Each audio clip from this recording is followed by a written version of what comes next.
Hey guys, welcome back. Today let's talk about some common misconceptions people have about e-bikes, especially for the ones who are looking to buy one. Some of the points that I'm going to list down now may help you make a better decision and clear some of the doubts that you might be having in your mind. Let's move ahead then.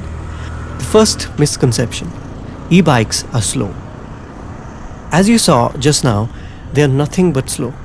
This misconception is due to the fact that e-bike motor is restricted to 25 kilometers per hour as per our Indian regulations. But that statement is just half of the story. Let me explain why. Most of the potential customers in India are newbies like me who are looking for an alternative to their existing scooter.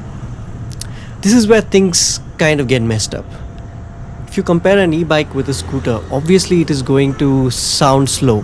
An e-bike can never replace your scooter, nor is it meant to do so. You should never look at an e-bike like a scooter. Look at an e-bike as a potential replacement to your existing bicycle, but on steroids. When you look at it this way, suddenly e-bikes seem to be faster. And in fact, they are faster than a regular bicycle. The push that you get from the motor is like having a pro cyclist pedaling for you. You will be able to reach 25 kilometers per hour in a jiffy, and this is just enough for you to paddle further and to maintain that speed or even exceed it easily with little bit of practice.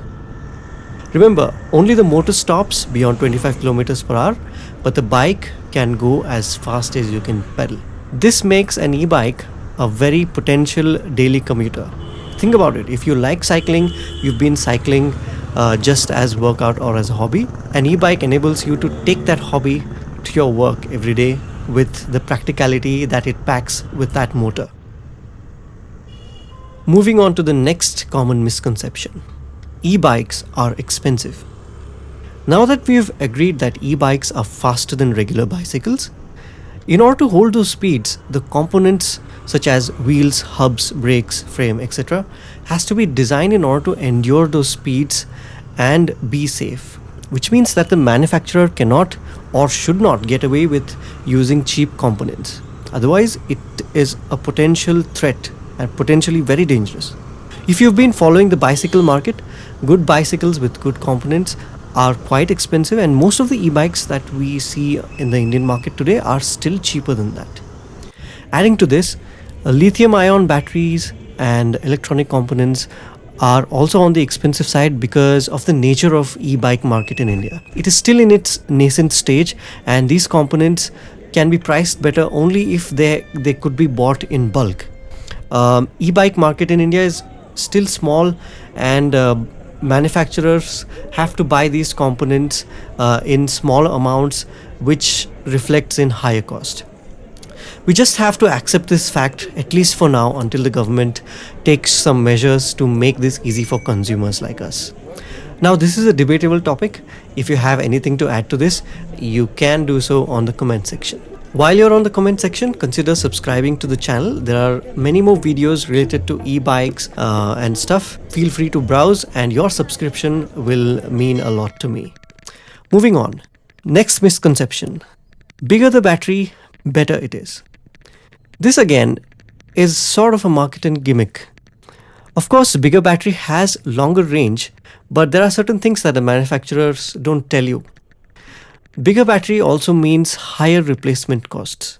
This is something that you should really check with the manufacturer before you go and make your purchase. Some manufacturers put it up on their website and are very open about this, but many of them don't tell you how much it would cost you to replace this battery after it has run out of its charging cycles. Bigger batteries are also heavier.